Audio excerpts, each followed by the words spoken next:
नमः परमात्मने।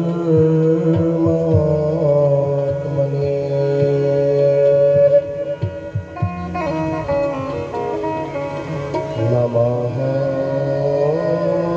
परमात्मने।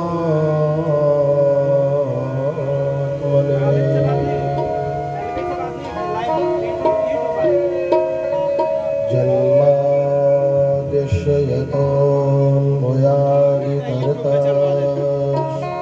चैनल है अपने पास, उसका सब्सक्राइब चारथे शुभिज्ञासुराट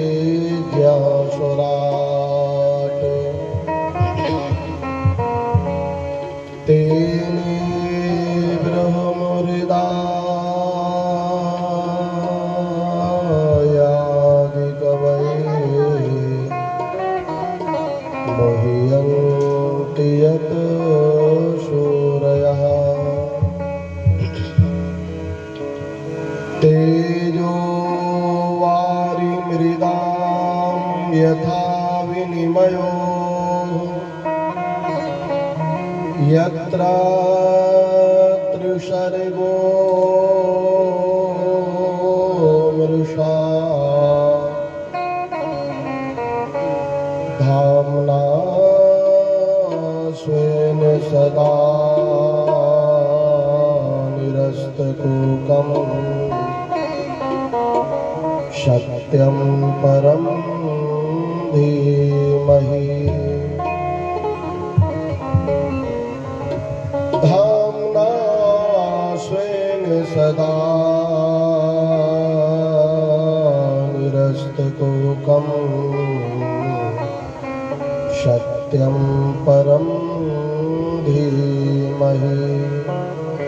नमः परमहंसास्वादित चरणकमलचिन्हमकरन्दाय भक्तजनमानस निवासाय श्रीरामचन्द्राय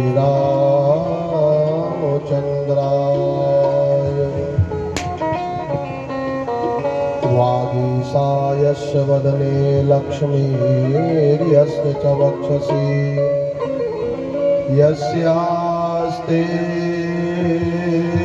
हृदये संवितो तं नृसिंहमहं भजे। नमोऽस्तु रामाय सलक्ष्मणाय देव्यै च तस्यै जनकात्मजायै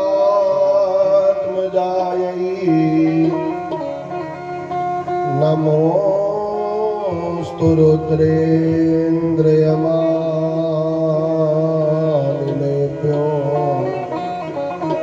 नमोऽस्तु चन्द्रार्कमरुदगणेभ्यः।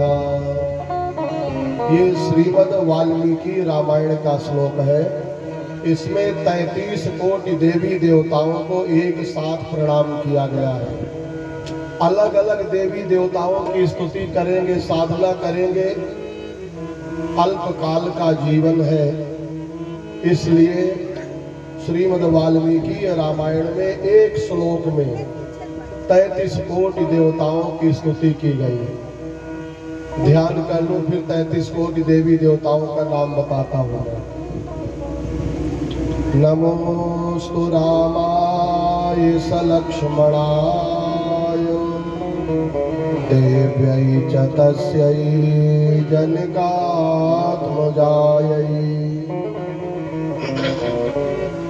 नमोस्तु रुद्रेन्द्रियमानिलेभ्यो नमोस्तु चन्द्रार्कमरुदगणेभ्यः। सुरासुरासेवित पाद पद्मो करे विराजित कमनीय पुस्तिका विदेश पत्नी कमलासन प्रिया सरस्वती नृत्य तु वाचि मे सदा सामादिवेद वचसा भुवन प्रसिद्धाया शब्दवर्ण पदवाक्यभिधामुपैति सा गच्छति मधुरनाद निमग्न चित्ता वागीश्वरी मम करोतु मुखे निवासम् गुरुर्ब्रह्मा गुरुर्विष्णुः गुरुर्देवो महेश्वरः गुरु साक्षात् परब्रह्म तस्मै श्री गुरवे नमः। वसुदेवसुतं देवं कंसचाणूरमर्दनम्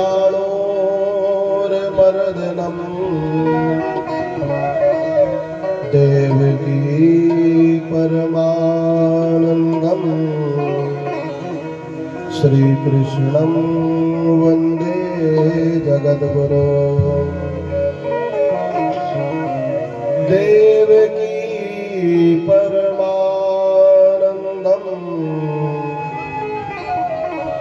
श्रीकृष्णं वन्दे जगद्गुरो।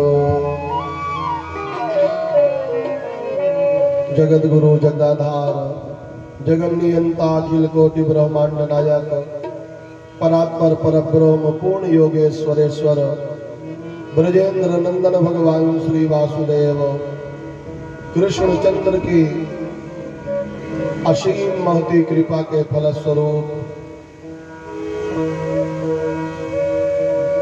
मौहारी कटरा की पवित्र पावन भूमि पर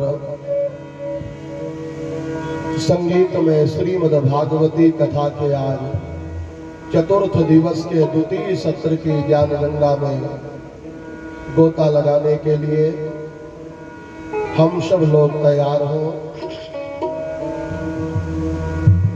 इतने विशाल कार्यक्रम के हेतु कौन है? श्री सद्गुरुदेव भगवान।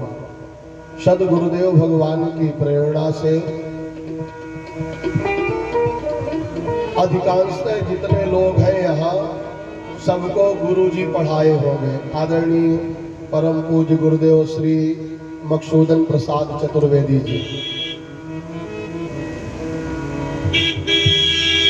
विद्यार्थी बना के भी पढ़ाए हैं और आज शिष्य बना करके भी ज्ञानोपदेश कर रहे हैं। जिसे ज्ञान वाले गुरु जी मिल जाए तो उनका जीवन धन्य हो जाता है। ज्ञान तो प्रदान किए ही है, वो सबको बड़े प्रेम से दुलार करते हुए प्रेम करते हुए टाफी खिला के अपने वाहन में बैठा के ले जाते थे कि चलो स्कूल। ऐसे परोपकारी गुरु को प्राप्त करना भी हम सबके ऊपर भगवान की बहुत बड़ी कृपा है। नहीं अच्छा गुरु भी नहीं मिल पाते। अच्छे गुरु के लिए लोग तरसते रहते हैं कि सद्गुरु मिल जाए। हमारे इस यज्ञ के यजमान आदरणीय श्री अच्युतम शुक्ल जी, उनकी माता जी विराजित है भगवती, क्या नाम है मम्मी का क्या नाम है? सावित्री शुक्ला, और जिनकी पुण्य तिथि पर ये कथा आयोजित की गई है स्वर्गीय डॉक्टर अनूप शुक्ल जी, और उनकी माँ शिक्षिका से रिटायर्ड हुई दादी माँ सोमवती शुक्ला। उनको सब कुछ कंठ था। 18 पुराण, गीता जी के 18 अध्याय, कोई भी कहीं से पूछे वो सहजता से बता देते थे। उन्हीं के देवर होंगे या भतीजे होंगे जो सबसे सामने बैठे शुक्ला जी। श्री लाल जी शुक्ल जी, ये बोले महाराज जी हमारे मोहारी कटरा के शहरों के वो न मान लीजिएगा कि सब बुद्धू बैठे हैं। श्रोता वक्ता ज्ञान निधि कथा राम के गूढ़, भगवान की बड़ी गूढ़ कथा है। तो हम सब लोग कथा श्रवण करने के लिए तैयार हो। यज्ञाचार्य जी, कुल पुरोहित महाराज, संगीताचार्य जी, सभी लोग मिल करके धर्म के रथ को चलाने के लिए सहयोग की आवश्यकता पड़ती है। एक के बस की बात नहीं है। भले पैसा लग रहा है अच्युतम शुक्ल जी का, पर मेहनत सब लोग कर रहे हैं। सभी चाचा लोग, जीजा लोग सब न लगे हैं, पूरे घर के लोग लगे हैं, तब जा करके हमारा यह यज्ञ निर्विघ्न संपन्न होगा। जरूरी भी है ये सत्संग, ये कथा एक समय की बात नहीं है। जब कई जन्मों का भाग्य उदय होता है तब हमें भगवान की कथा का श्रवण करने का सुंदर समय मिलता है। जन्म जन्मांतरे भवेद पुण्यम तदा भागवतम लभेद। तो हम सब लोग बड़भागी हैं। आज की कथा में भगवान वसुदेव देवकी के कारागार में प्रकट होंगे। हम सब लोग परेशान हो जाते हैं, लेकिन धन्य है वसुदेव देवकी, पूर्व जन्म में तपस्या करके प्रश्नी सुतपा के रूप में अगले जन्म में देवकी वसुदेव के रूप में अवतरित हुए और मां भगवती देवकी की गोद में भगवान प्रकट होंगे। सायंकाल की कथा में अभी पूर्व की कथा का हम लोग चिंतन करेंगे। भगवान कैसे हैं? भगवान मधुराति मधुर है, उनके अंग में कोई कमी नहीं है। हम लोगों में दुर्गुण भरे हुए हैं, कोई न कोई कमी है, पर एक सद्गुण भी है।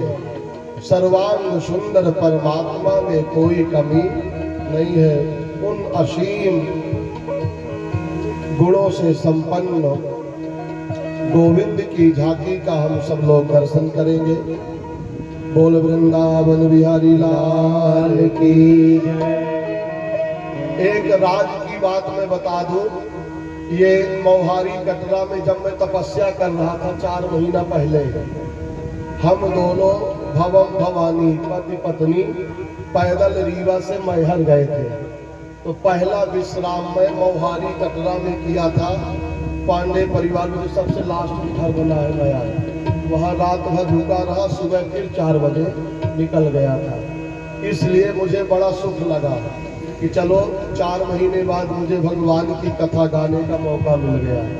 बोल वृंदावन बिहारी लाल की। तो आइए हम लोग भगवान का दर्शन करें। अधरम मधुरम वदनम मधुरम नयनम मधुरम हसितम मधुरम। अधरम मधुरम वदनम मधुरम नयनम मधुरम हसितम मधुरम।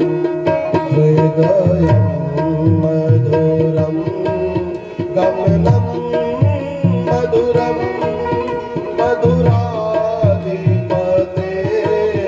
रखिलं मधुरं। हृदयं मधुरं जय हो। मधुरं मधुराधिपते रखिलं मधुरम्। वचनं मधुरं चरितं मधुरं। ओ वचनं जय हो। मधुरं चलितं मधुरं। वचनं मधुरं वलितं मधुरं। ओ वचनं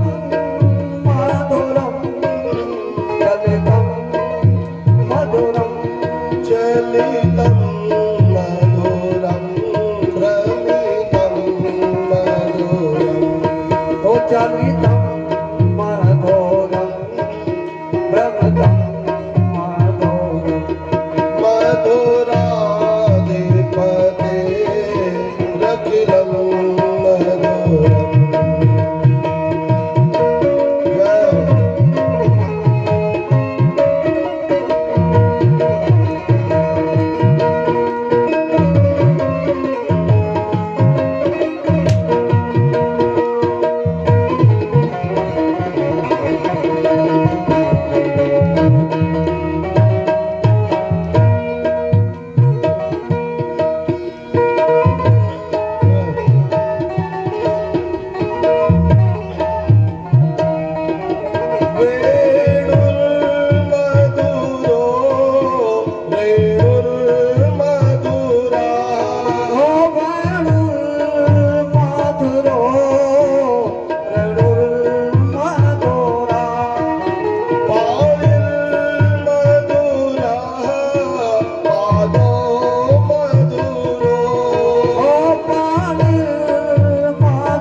सलिलं मधुरं कमलं मधुरं मधुराधिपते रखिलं मधुरम् मधुरं मधुरं मधुरं मधुरं नयनं मधुरं हसितं मधुरम् हृदयं मधुरं कमलं मधुरं मधुराधिपते रखिलं मधुरम् यहो हृदयं मधुरं कमलं मधुरं मधुराधिपते रखिलं मधुरम् मधुराधिपते रखिलं मधुरम्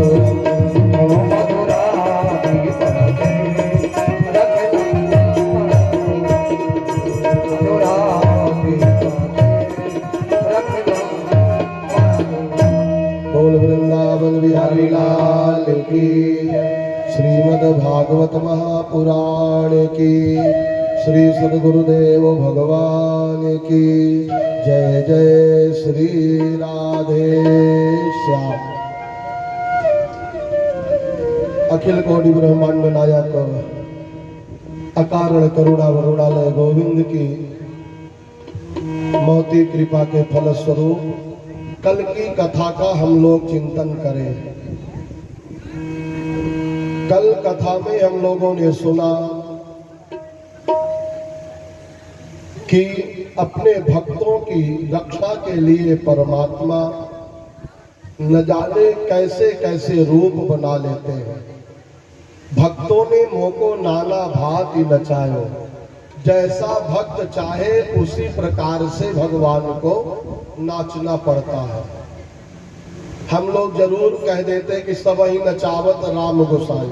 राम गोसाई तो ठीक है, पर हम भी जैसा चाहते हैं उस तरह से गोसाई को भी नाचना पड़ता है।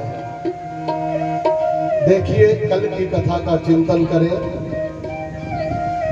कल कथा में हम लोगों ने सुना विश्राम के समय भगवती विष्णुपदी गंगा मैया के किनारे सुखदेव जी महाराज राजा परीक्षित को कथानक में बता रहे हैं कि राजन म्रियमाणस्य पुरुषस्य किम कार्यम कुर्वत, जिसकी मृत्यु सुनिश्चित है उसे क्या करना चाहिए।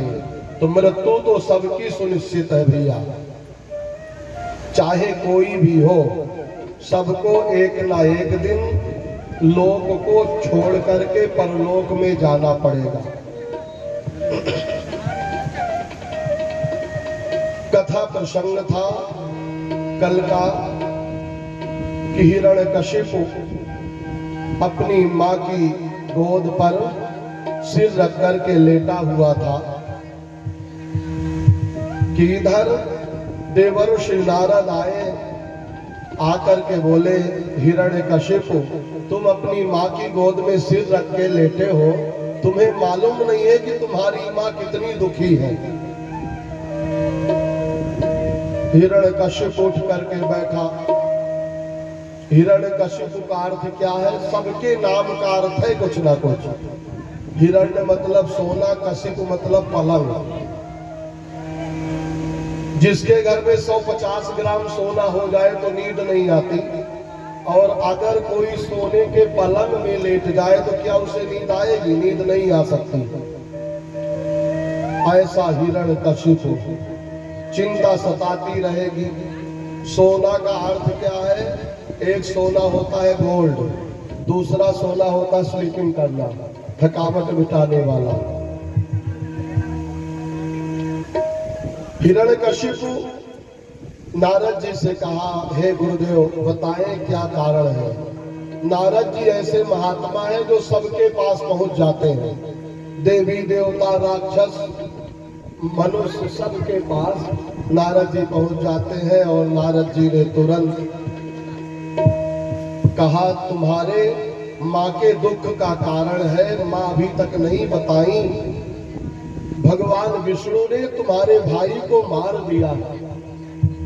धिक्कार है कलयुगी मनुष्यों को जो अपने भाई से लड़ाई करते हैं। अब देखिए, असुर होने के बाद भी हिरण्यकशिपु अपने भाई का बदला लेने के लिए मां के सामने सौगंध खाई और जंगल में तपस्या करने के लिए चले गए। जबकि बेचारी दीति विचार करती थी कि बताओ, एक बेटा मेरा बचा है, वो भी कहीं भगवान ना मार दे। क्या करूं मैं, कैसे करूं, बेटे को बचाऊं। जब संतान बिगड़ने वाली हो तो क्या करना चाहिए? संतान की शादी कर दो, पत्नी आएगी कान में चाबी लगाएगी, तब तो उसकी आदत सुधर जाएगी। बोल वृंदावन बिहारी लाल की जय। जब तक बेटा छोटा रहता है तो मम्मी पापा सुधारे, अब बेटा बड़ा हो गया तो उसे सुधारने के लिए शादी कर दो। जहाँ शादी की नहीं कि वो फिर अपने आप धर्म पत्नी आके सुधार देंगे। पर हिरण्यकशिपु ऐसा था, वो अपने पत्नी की भी नहीं सुना। जंगल में जाकर के तपस्या किया, पहाड़ के चोटी पे बैठ के ब्रह्मा जी को प्रसन्न किया। ब्रह्मा जी से वरदान मांगा कि ब्रह्मा जी आपके बनाई हुई सृष्टि से मैं न मरूं। ब्रह्मा जी ने कहा, देखो भैया मरना तो पड़ेगा, कोई अमरौती खा करके नहीं आया, लेकिन मेरे बनाई हुई सृष्टि से तुम्हारी मृत्यु नहीं होगी। हिरण्यकशिपु को प्रणाम किया, भगवान को ललकारा कि मेरे भाई के हत्यारे विष्णु कहाँ हो। कयाधु को मन में भाव आया कि मैंने रामचरितमानस में पढ़ा है। बोल वृंदावन बिहारी लाल की जय। एक शुक्ला जी है, वो कह रहे थे कि राम जी से हमारी लड़ाई है। लाल राम शुक्ला जी जो सबसे आगे बैठे हैं, वो कह रहे हैं, लाल जी शुक्ला जी, वो कह रहे थे गुरु जी हमारी राम जी से लड़ाई है, राम जी का नाम न लीजिएगा। भागवत की कथा कहते हो, भागवत सुनाओ। बोल वृंदावन बिहारी लाल की जय। पर बिना रामचरितमानस के बात समझ में नहीं आती। हम श्लोक पढ़े नहीं है, रामचरितमानस तो सब कोई पढ़े हैं। कयाधु जब राक्षसी होकर के रामचरितमानस पढ़ ली तो हम सबको भी संसार में जीना है तो रामचरितमानस पढ़ना पड़ेगा, और संसार को कैसे छोड़ करके जाना है इसके लिए आपको भागवत पढ़ना पड़ेगा। कयाधु ने रामचरितमानस में पढ़ा कि भाव कुभाव अनख आलसहु नाम जपत मंगल ऋषि दसहु। किसी भी प्रकार से भगवान का स्मरण किया जाए तो निश्चित मंगल होता है। भाव कुभाव अनख आलस हो नाम जपत मंगल ऋषि दसहु। भाव कुभाव अनख आलस हो नाम जपत मंगल ऋषि दसहु। बिन सत्संग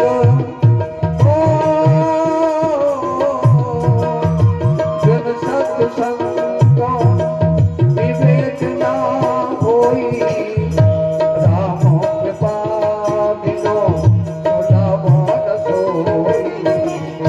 भाव कुभाव अनख आलस हो नाम जपत मंगल ऋषि दसहु। किसी भी प्रकार से भगवान का नाम लिया जाए तो कयाधु ने, कल हम लोग कथा में सुने गुरुदेव भगवान बता रहे थे कि कयाधु बुद्धू बनकर के अपने पति से भगवान का नाम स्मरण करवाई। फलस्वरूप क्या हुआ कि कयाधु के गर्भ से भगवान का भक्त प्रहलाद जन्म लिया। बोलिए भक्तराज प्रहलाद की जय। और वही प्रहलाद पुत्र को कृतार्थ किए, पुत्र नाम को। पुत्र किसे कहते हैं? पुम नाम नरकम तारयत इति पुत्रा, जो नरक से पिता को तार दे। सबसे बड़ा नरक कौन सा? मोह का। मोह सकल व्याधिन कर मूला। समस्त व्याधियों की जड़ है मोह, तो मोह को केवल पुत्र ही दूर कर सकता है।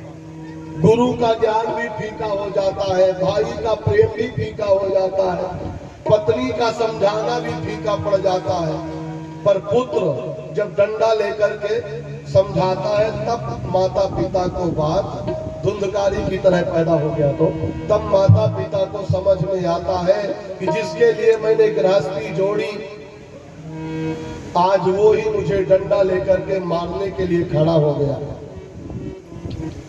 जिसे मैं हार समझा था गना अपना सजाने को, वही अब नाग बन बैठा मुझे ही आज खाने को। समय बदला और भक्तराज प्रहलाद अपने पिता के द्वारा दंड दिए जाने के बाद भी बचे रहे। अंतिम में भाई बहन के प्रेम के कारण होलिका आई, बोली भैया चिंता मत करो, जो भी कुछ दिन पहले बीता। होलिका जो है, पापी जो है, हर साल मरते हैं। बोल वृंदावन बिहारी लाल की जय। जो जो बुरे रास्ते पे गए, रावण हर साल जलाया जाता है, होलिका बुआ हर साल जलती है। बुआ यदि होलिका की तरह हो भतीजे को मारे तो बुआ का वही हाल होना चाहिए। बोल वृंदावन बिहारी लाल की जय। यहाँ तो बुआ हुआ नहीं बैठे कि नाराज हो जाए कि महाराज जी बुआ का पक्षपात लेकर वो कर रहे। ओम नमो भगवते वासुदेवाय। होलिका बुआ जली, भक्तराज प्रहलाद बचे। अंतिम में भक्ति के प्रेम के कारण प्रहलाद की प्रार्थना से खंभ से भगवान का, नरसिंह भगवान का प्राकट हुआ, और वही नरसिंह भगवान हिरण्यकश्यप का उद्धार करके अपने भक्त राज प्रहलाद को आशीर्वाद प्रदान किए। बोले कि प्रहलाद, अगर हमारा पिता 1 इंच जमीन देने में कमी कर दे थोड़ी मोड़ी, तो भाई भाई में लड़ाई और पिता की भी वो स्थिति करते हैं, संतान राम जी जाने। मोहाली कटरा तो बड़ी अच्छी भूमि है, यहाँ लड़ाई नहीं होती किसी की, न भाई भाई की न पिता पुत्र की। पर धन्य है प्रहलाद। प्रहलाद ने पिता के द्वारा कष्ट पाने के बाद भी नरसिंह भगवान का दर्शन किए प्रार्थना करते हैं कि हे प्रभु, यदि आप मुझे कुछ देना चाहते हो तो मेरा साथ दीजिए और मेरे पिता का उद्धार कीजिए। बोल वृंदावन बिहारी लाल की जय। नरसिंह भगवान ने कहा, प्रहलाद, तुम्हारे जैसा जिस कुल में पुत्र पैदा होगा उस कुल की 21 पीढ़ियां वैकुंठ में निवास करेंगी। अब मैं तो तुम्हारा साथ दे ही रहा हूं। बोल वृंदावन बिहारी लाल।